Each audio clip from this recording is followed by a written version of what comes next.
Russia Ukraine যুদ্ধ, এই Russia Ukraine যুদ্ধকে কেন্দ্র করে গোটা বিশ্ব জুড়ে টালমাটাল পরিস্থিতি, এবং এই টালমাটাল পরিস্থিতির মধ্যে ডোনাল্ড ট্রাম্প তার যে উদ্দেশ্য ছিল এই যুদ্ধটাকে বন্ধ করা, এবং তার পিছনে যে উদ্দেশ্য ছিল রীতিমতো নোবেল প্রাইজকে টার্গেট করা, এই গোটা ঘটনা নিয়ে বারবার করে আমি বিশ্লেষণ করেছি। এবং বর্তমানে যে পরিস্থিতিতে ছিল সেখানে বহুবার দেখা গেছে আলাস্কায় পুতিন এবং ট্রাম্প বৈঠক হয়েছে, তারপর জেলেনস্কির সঙ্গে হোয়াইট হাউসে বৈঠক হয়েছে, ফের রাশিয়ার সঙ্গে বৈঠক হয়েছে। সব মিলিয়ে এই যে যুদ্ধ, সেই যুদ্ধ থামানোর জন্য বদ্ধপরিকর ছিল ট্রাম্প বা আমেরিকা, এবং এই ক্ষেত্রে জেলেনস্কি বা পুতিনকে কাউকেই কিন্তু ট্রাম্প কোনোভাবে বাগিয়ে আনতে পারেনি। বারবার করে পুতিনের বিরুদ্ধে তোপ দেখেছেন এবং পুতিনকে টার্গেট করার চেষ্টা করেছেন ডোনাল্ড ট্রাম্প, যদিও তাতে তিনি সফল হননি। এবং এই গোটা ঘটনায় ভারতের বিরুদ্ধে একটা ন্যারেটিভ ছড়িয়ে দেওয়া হয়েছে এবং ভারতের বিরুদ্ধে একটা চড়া শুল্ক চাপিয়ে দেওয়া হয়েছে, ট্যারিফ অর্থাৎ ফাইন স্বরূপ। এই ফাইন স্বরূপ বা জরিমানা স্বরূপ এই যে ট্যারিফ, সেই ট্যারিফ কি এইবার বাড়তে চলেছে, নাকি গোটা বিশ্ব জুড়ে ফের একটা ভয়ানক যুদ্ধ শুরু হতে চলেছে? সব মিলিয়ে এই যে বিষয়টা, সেই বিষয়টার উপর আজকে মূল আলোচনা।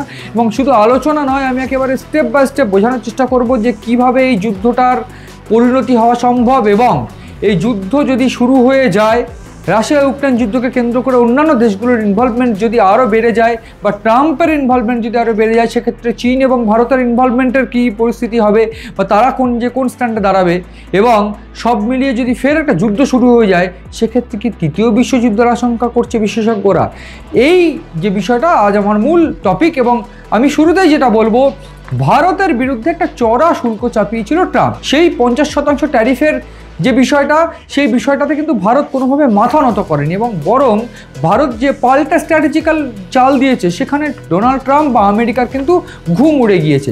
কি সেই চাল? আমি একেবারে স্টেপ বাই স্টেপ বলেছিলাম। এসসিও সামিট, চীনের সঙ্গে হাত মেলানো, সামরিক ব্যবসা, কূটনৈতিক চাল, এই সমস্তগুলোর পাশাপাশি ব্রিক্স কারেন্সিকে কিন্তু সামনে আনার চেষ্টা করা হয়েছিল, এবং সেখানে ভারত ছিল তার মূল কাণ্ডারি।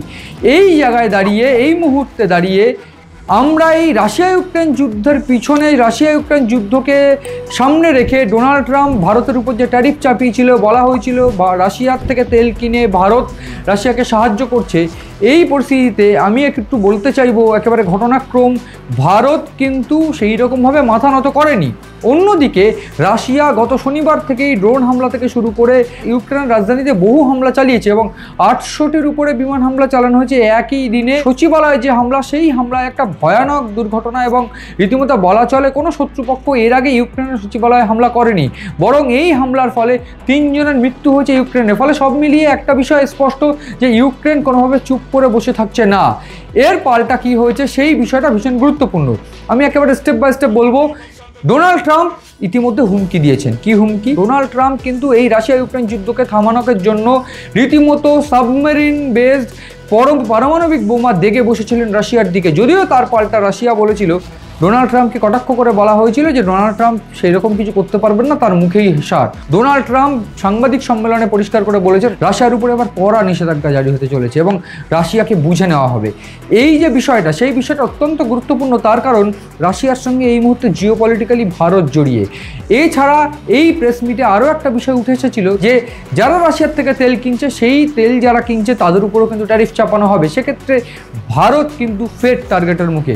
এছাড়া চীন রয়েছে, চীন এবং ভারত যৌথভাবে এই তেল কিনছে, তার উপরে যদি ট্যারিফ চাপানো হয়, সেক্ষেত্রে চীনকে নিয়ে কোনো কথা না বললেও ভারতের উপর ট্যারিফ চাপানো হবে।